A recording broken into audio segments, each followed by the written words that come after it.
देवकी सुत गोविंदाय वासुदेव जगत देहम तन्मय कृष्ण त्वाहम शरणं गतः। हरे कृष्ण। पुराणों में वर्णन है कि पौष मास के शुक्ल पक्ष की पुत्रदा एकादशी का व्रत करने से हर तरह के पाप नष्ट हो जाते हैं और इसका महत्व भगवान श्री कृष्ण ने धर्मराज युधिष्ठिर को भी बताया था। इस व्रत को करने से संतान सुख मिलता है। महिलाएं अपने बच्चों की दीर्घायु के लिए भी इस व्रत को करती हैं।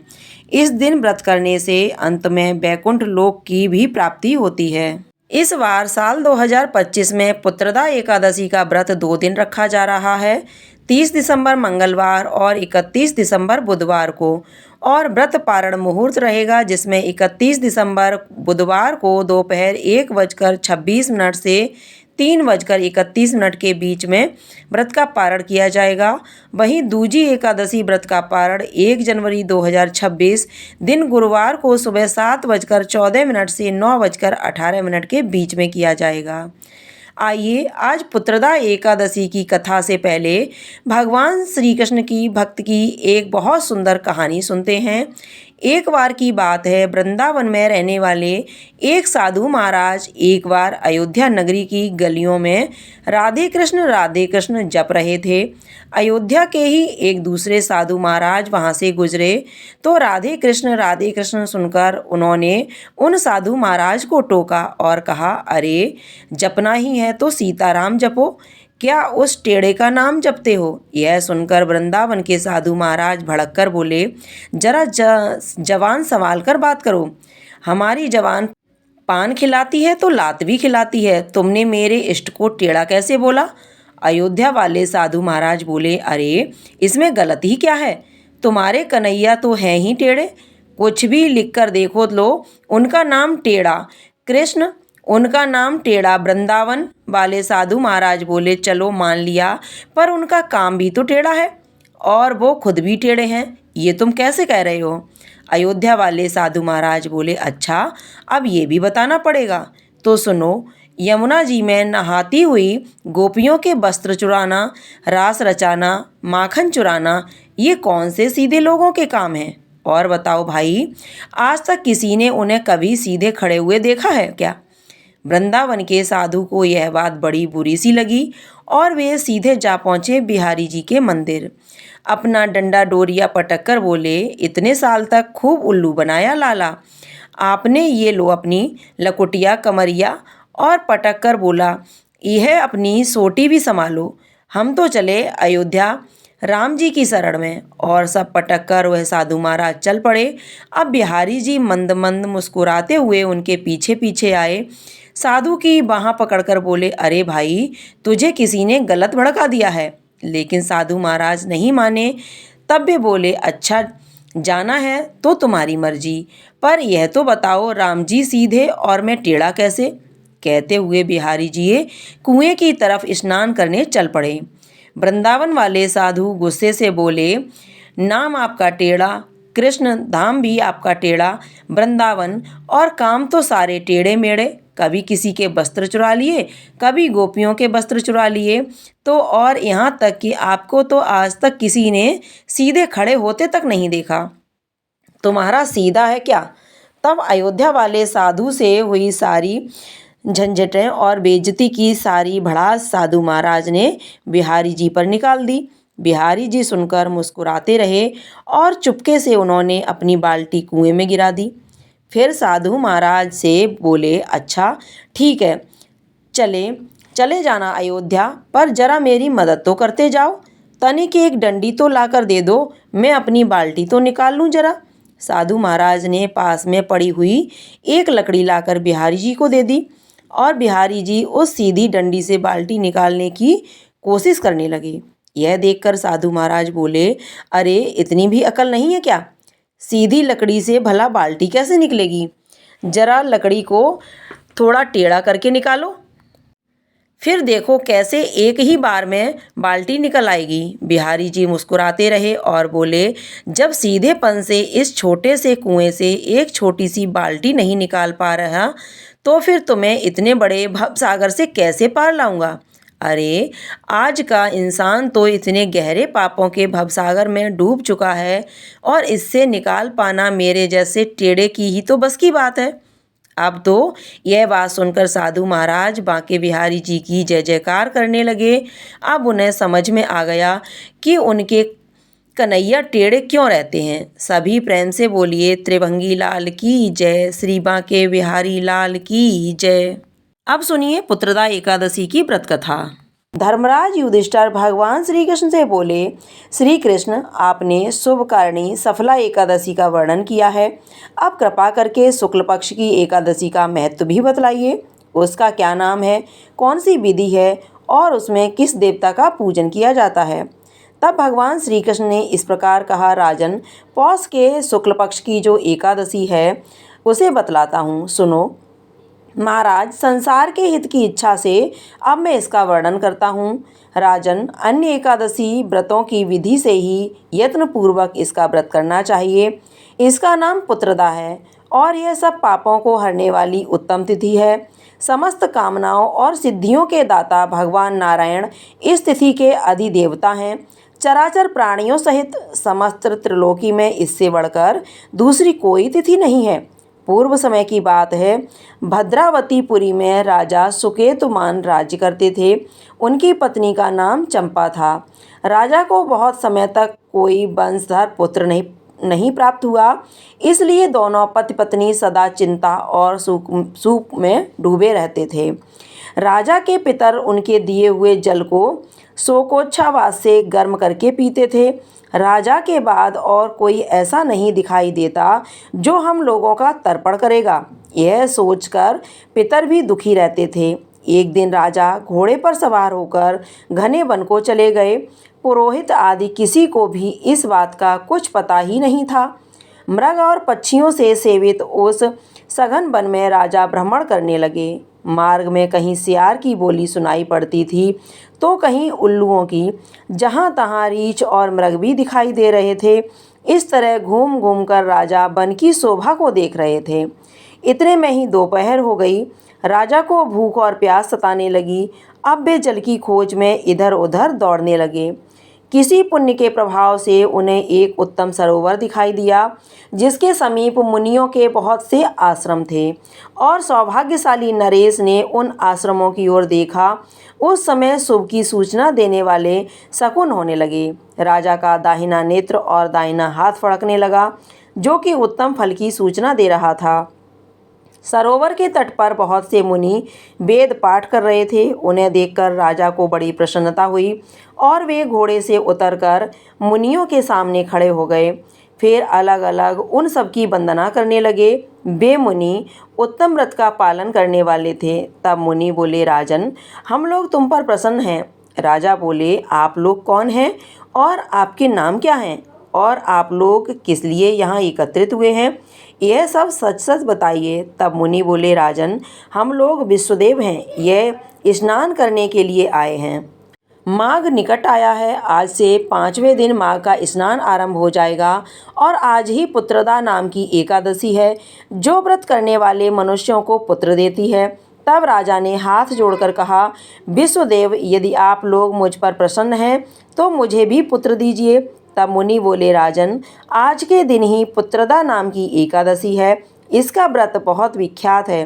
तुम आज इस उत्तम व्रत का पालन करो। महाराज, भगवान केशव की कृपा से तुम्हें पुत्र अवश्य ही प्राप्त होगा।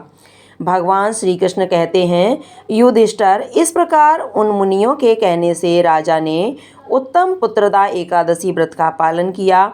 महर्षियों के उपदेश के अनुसार विधि पूर्वक पुत्रदा एकादशी का अनुष्ठान किया। फिर द्वादशी को पारण करके मुनियों के चरणों में बारंबार मस्तक झुकाकर राजा अपने घर आए।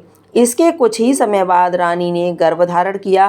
प्रसव काल आने पर पुण्यकर्म राजा को अत्यंत तेजस्वी पुत्र रत्न की प्राप्ति हुई, जिसने अपने गुणों से अपने पिता को संतुष्ट कर दिया। वह प्रजाओं का पालक हुआ। भगवान श्री कृष्ण युधिष्ठिर महाराज से कहते हैं, इसलिए राजन, पुत्रदा का उत्तम व्रत अवश्य करना चाहिए। मैंने लोगों के हित की इच्छा से तुम्हारे सामने इसका वर्णन किया है।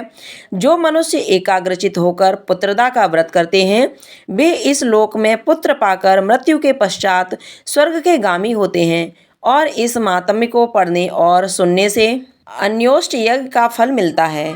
यह थी पुत्रदा एकादशी की कथा। अब सुनिए 11 माता की कथा और आरती। एक बार एक राज्य का राजा बहुत ही बुद्धिमान और बलशाली था। वह राजा हमेशा अपनी प्रजा का भी बहुत अच्छे से ध्यान रखता था। प्रजा भी राजा को बहुत प्रेम करती थी। राजा की 2 बेटियां थीं। राजा अपनी दोनों बेटियों से बहुत स्नेह करता था। राजा की छोटी बेटी देखने में बहुत सुंदर और आकर्षित थी और राजा की बड़ी बेटी छोटी बेटी के मुकाबले थोड़ी कम सुंदर थी। राजा की छोटी बेटी माता की पूजा किया करती थी और सभी लोग राजा की छोटी बेटी से बहुत प्रेम करते थे, उसकी प्रशंसा किया करते थे। राजा भी अपनी छोटी बेटी को बड़ी बेटी से अधिक प्रेम करता था, जिसके कारण राजा की बड़ी बेटी को अपनी ही छोटी बहन से बहुत नफरत होने लगी थी। धीरे धीरे समय बीता। दोनों राजकुमारियां जब बड़ी हो गईं, तब पड़ोस के राज्य में रहने वाला एक राजकुमार राजा की बड़ी बेटी के लिए रिश्ता लेकर आया। लेकिन जैसे ही उस राजकुमार की दृष्टि राजा की छोटी बेटी पर पड़ी, तो वह राजकुमार राजा की छोटी बेटी पर आकर्षित हो गया और छोटी बेटी से पहली बार में ही नज़र में प्रेम करने लगा। उस राजकुमार ने अब राजा की बड़ी बेटी के साथ विवाह करने से मना कर दिया।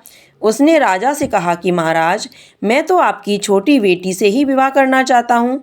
यह सब देखकर अब तो राजा की बड़ी बेटी अपनी छोटी बहन से बहुत अधिक क्रोधित हो गई और राजा की बड़ी बेटी ने अपनी छोटी बहन को अपना सबसे बड़ा शत्रु मान लिया। राजा की बड़ी बेटी ने अपनी छोटी बहन से बदला लेने का निर्णय किया, तो राजा की बड़ी बेटी ने अपनी छोटी बहन को जान से ही मारने का उपाय सोचा। अब बड़ी बेटी ने अपनी छोटी बहन को मारने के लिए सबसे पहले एक लड्डू में जहर मिलाकर अपनी छोटी बहन को खाने को दे दिया। छोटी बहन बहुत भोली थी। उसे अपनी बड़ी बहन के षड्यंत्र के बारे में कुछ भी पता नहीं था, तो उसने वह लड्डू खा लिए। लेकिन आश्चर्य, छोटी बहन को लड्डू खाने के बाद कुछ भी नहीं हुआ, तो बड़ी बहन यह सब देखकर बहुत आश्चर्यचकित रह गई। लेकिन अब भी वह बड़ी बहन से हार नहीं मानी। जब एक रात उसकी छोटी बहन कमरे में सो रही थी, तब उसने एक मटके में सांप रखकर उसके कमरे में छोड़ दिया। लेकिन सांप भी छोटी बहन का कुछ नहीं बिगाड़ पाया।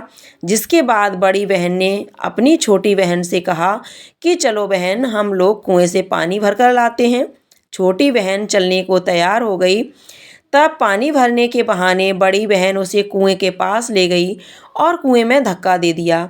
लेकिन तब भी छोटी बहन को कुछ नहीं हुआ, क्योंकि हर बार 11 माता उसकी रक्षा कर रही थी और उधर बड़ी बहन अपने सारे प्रयास के बाद भी लगातार असफल हो रही थी, जिस कारण वह और अधिक क्रोधित हो गई।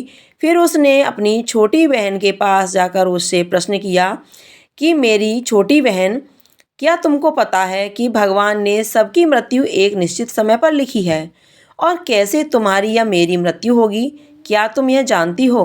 तब छोटी बहन ने अपनी बड़ी बहन को बताया कि हाँ दीदी, बाकी का तो नहीं पता, लेकिन मैं जानती हूँ कि मेरी मृत्यु कैसे होगी। छोटी बहन से यह सारी बात सुनकर अब तो बड़ी बहन मन ही मन प्रसन्न होने लगी। तब उसने छोटी बहन से कहा कि बहन, तब मुझे बताओ कि तुम्हारी मृत्यु का राज क्या है। अब छोटी बहन ने अपनी बड़ी बहन से कहा, दीदी, मेरी मृत्यु तो एक तोते में है। जो तोते के गले में एक हार है, उससे ही मेरी मृत्यु होगी। जब तक कोई भी व्यक्ति तोते को मारकर उस हार को अपने गले में पहनेगा, तो मैं मूर्छित हो जाऊंगी, और जैसे ही उस हार को अपने गले से उतारेगा, तो मैं वापस जीवित हो जाऊंगी। अपनी छोटी बहन की मृत्यु का राज जानकर अब तो बड़ी बहन बड़ी खुश हुई।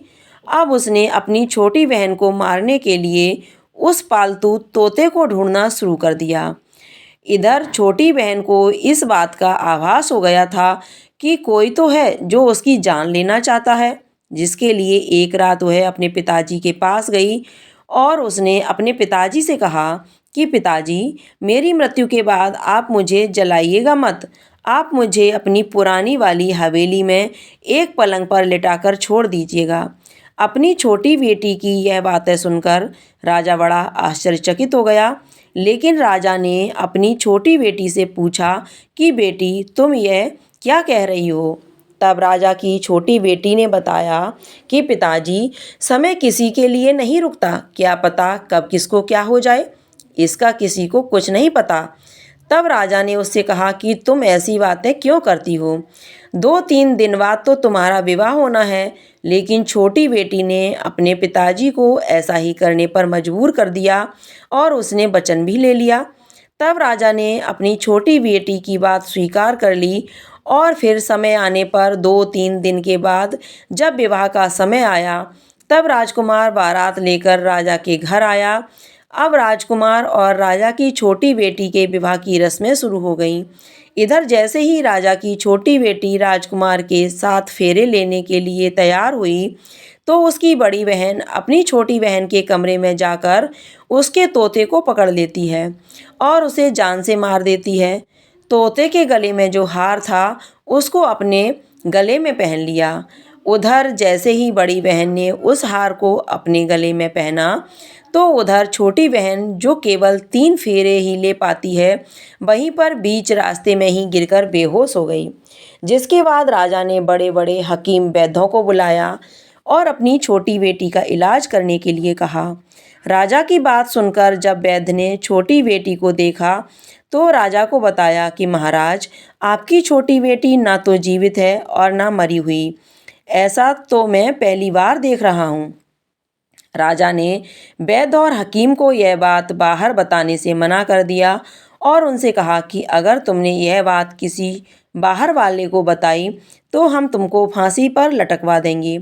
राजा ने अब अपनी छोटी बेटी को पुराने महल में ले जाकर एक पलंग पर लिटा दिया और फिर वहाँ पर कुछ सैनिकों को तैनात कर दिया। इसके बाद राजा वापस अपने महल में आ गया। इधर राजा की बड़ी बेटी अपने पिताजी के पास आई और कहने लगी, पिताजी, अगर यह विवाह संपन्न नहीं हुआ तो आपकी इज्जत का क्या होगा? जरा सोचिए। अगर आप कहें तो मैं आपकी इज्जत बचाने के लिए इस राजकुमार से विवाह करने को तैयार हूँ। राजा अपनी बड़ी बेटी के षड्यंत्र के बारे में कुछ भी नहीं जानता था, तो उसने अपनी बड़ी बेटी की बात मान ली और तब राजा ने अपनी बड़ी बेटी को छोटी बेटी के कपड़े, आभूषण आदि पहनाकर मंडप में भेज दिया, ताकि किसी को इस बात का पता न चले कि विवाह छोटी बेटी के साथ नहीं बल्कि बेटी के बड़ी बेटी के साथ हो रहा है। लेकिन राजकुमार यह जान गया था कि यह तो राजा की छोटी बेटी नहीं है बल्कि यह राजा की बड़ी बेटी है। अब राजकुमार ने राजा की बड़ी बेटी से विवाह करने से मना कर दिया। तब सभी लोगों ने राजकुमार को मजबूर करके राजा की बड़ी बेटी से बचे हुए फेरों को संपन्न करा दिया और फिर विवाह संपन्न हो गया। जिसके बाद राजकुमार राजा की बड़ी बेटी को अपने महल में ले गया। विवाह होने के बाद राजकुमार उससे ना तो बातें करता था, ना उसे पसंद करता था, ना ही उसके आसपास आता जाता था। राजकुमार ने तो ये फैसला भी कर लिया था कि चाहे कुछ भी हो जाए, वह अपनी प्रेमिका को ढूंढ कर रहेगा और जानकर रहेगा कि उसके साथ हुआ क्या है। फिर एक दिन राजकुमार अपने घोड़े पर सवार होकर राजा के पुराने महल के पास पहुंच गया, जहां पर उसने कुछ सैनिकों को देखा। महल के पास पहुंचकर राजकुमार ने जब महल को ध्यान से देखा तो वह समझ गया कि यह तो हमारे ससुर जी का ही महल है। तब राजकुमार ने सैनिकों से पूछा कि तुम लोग यहाँ क्या कर रहे हो और इस महल के अंदर उस पलंग पर कौन लेटा है? जिसके बाद राजा के सैनिकों ने बताया कि यहाँ पर राजा की छोटी बेटी लेटी है। यह सुनकर राजकुमार को तो बड़ा प्रसन्न हुआ और वह तुरंत अपनी प्रेमिका के पास पहुँच गया, उसकी सेवा करने लगा। जैसे ही रात हुई तो राजा की छोटी बेटी उठकर खड़ी हो गई। अब तो राजकुमार यह सब देखकर और खुश हो गया। उसने अपनी प्रेमिका से पूछा कि तुम यहाँ क्या कर रही हो? तुम मेरे साथ मेरे घर चलकर रहो। तुमने विवाह बीच में से अधूरा क्यों छोड़ दिया? तब राजकुमारी ने राजकुमार को सारी बातें बता दी कि मेरी जान एक तोते में बसती थी और यह बात मैंने सिर्फ अपनी बड़ी बहन को बता दी थी। मुझे पता है कि उसने ही मुझे मारने का प्रयास किया है। उसके पास एक हार है जिसको वह सुबह पहन लेती है और रात को उतार कर रख देती है। जब तक वह हार को पहने रखती है तब तक मैं मूर्छित रहती हूँ और जैसे ही वह हार को उतार देती है तो मैं जीवित हो जाती हूँ। और जब तक मेरी बड़ी बहन के पास वह हार रहेगा तब तक मैं ऐसे ही जीवित और मूर्छित होती रहूँगी। अगर मेरी बड़ी बहन के पास जो हार है वह मेरे हाथ लग जाए तो मैं हमेशा के लिए जीवित हो जाऊँगी। सारा रहस्य जानकर राजकुमार ने छोटी राजकुमारी के साथ ही रहने का निर्णय ले लिया और उसने अपने बचे हुए सारे फेरे उस पलंग पर लेटी हुई छोटी राजकुमारी के साथ पूरे कर लिए और अपना विवाह भी पूर्ण कर लिया और वह वहीं पर रहने लगा। देखते ही देखते समय बीतने पर कुछ ही दिनों में छोटी राजकुमारी गर्भवती हो गई। एक दिन राजकुमार को किसी काम से बाहर जाना पड़ा। तब राजकुमारी के पेट में बहुत तेज दर्द उठा, जिसके बाद उसने एकादशी माता का आवाहन किया, जिसके बाद वहाँ पर माता प्रकट हुई और उन्होंने उसका प्रसव कराकर उसे प्रसव पीड़ा से मुक्ति दिलाकर एक पुत्र की प्राप्ति करवाई। और वहीं पर अचानक से तभी राजकुमार भी आ गया। राजकुमार ने ग्यारस माता को देखा तो वह आश्चर्यचकित हो गया और उसने तुरंत ग्यारस माता को प्रणाम किया।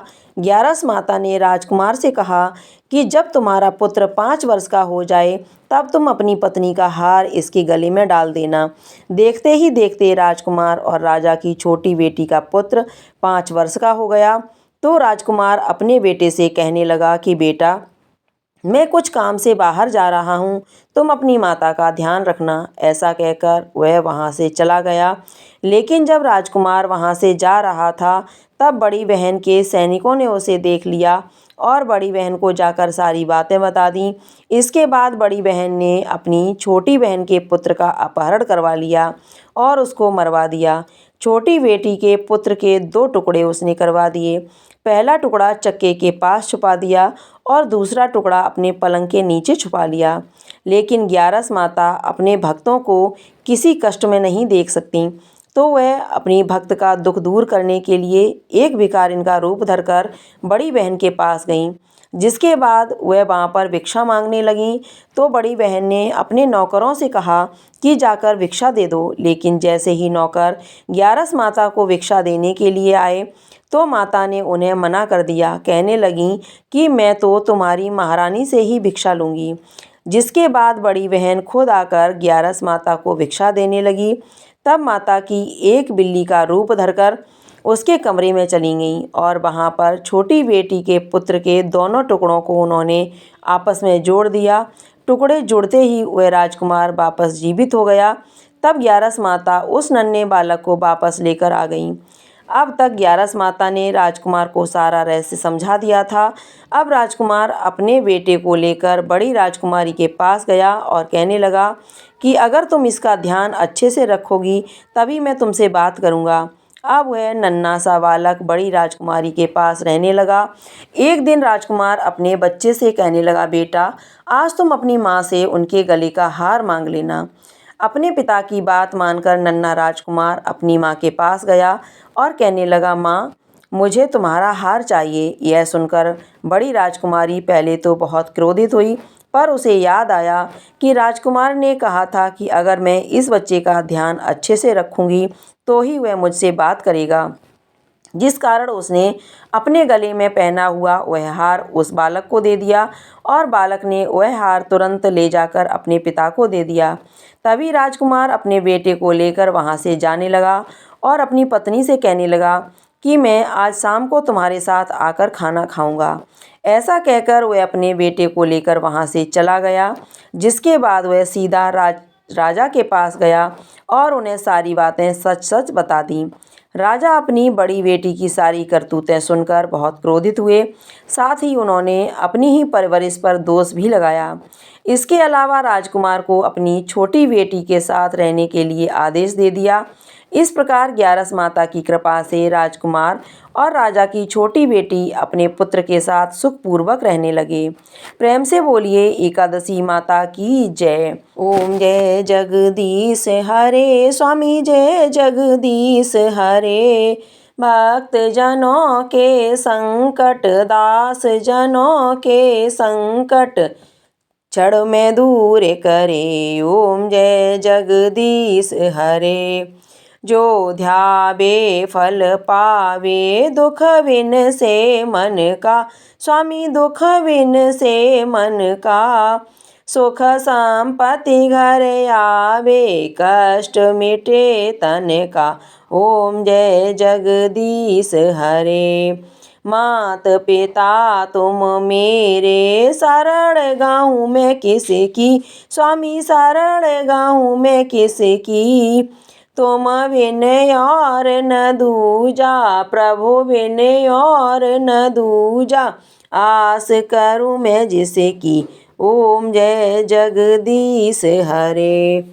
तुम पूर्ण परमात्मा, तुम अंतर्यामी। स्वामी तुम अंतर्यामी। पार ब्रह्म परमेश्वर, तुम सबके स्वामी। ओम जय जगदीश हरे। स्वामी जय जगदीश हरे। तुम करुणा के सागर, तुम पालन करता। स्वामी तुम पालन करता। मैं मूर्ख खल कामी, मैं सेवक तुम स्वामी। कृपा करो भरता। ओम जय जगदीश हरे। स्वामी जय जगदीश हरे। तुम हो एक अगोचर, सबके प्राणपति। स्वामी सबके प्राणपति। किस विधि मिलूं दया मैं, तुमको मैं कुमति। ओम जय जगदीश हरे। स्वामी जय जगदीश हरे। दीनबंध दुख हरता, ठाकुर तुम मेरे। स्वामी रक्षक तुम मेरे। अपने हाथ उठाओ, अपनी शरण लगाओ। द्वार पड़ा मैं तेरे। ओम जय जगदीश हरे। विषय विकार मिटाओ, पाप हरो देवा। स्वामी कष्ट हरो देवा। श्रद्धा भक्ति बढ़ाओ, संतन की सेवा। ओम जय जगदीश हरे। स्वामी जय जगदीश हरे। भक्त जनों के संकट, दास जनों के संकट क्षण में दूर करे। ओम जय जगदीश हरे। स्वामी जय जगदीश हरे। त्रिगुण स्वामी जी की आरती, जो कोई नर गावे। स्वामी प्रेम सहित गावे। कहत शिवानंद स्वामी, जपत हरि हर स्वामी। मनवांछित फल पावे। ओम जय जगदीश हरे। स्वामी जय जगदीश हरे। प्रेम से बोलिए विष्णु भगवान की जय, लक्ष्मी माता की जय, एकादशी माता की जय।